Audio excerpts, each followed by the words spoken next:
Hello and welcome back to our channel. So today in this video we are going to discuss about how you can fix your Spotify student premium if it's not working. So for this, let's get straight into the video.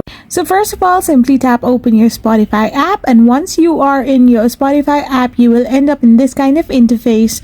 So all you need to do now is simply tap on the premium option. Once you are in the premium section, you need to scroll down to plans, and there you can find the student plan. So once you simply tap on the student premium account, all you need to do is now be in this kind of interface.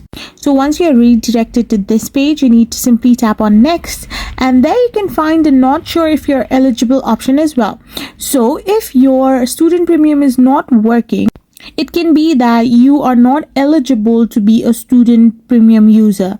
So to simply fix your student premium account, all you need to do is check that your student premium account is either eligible or a valid account.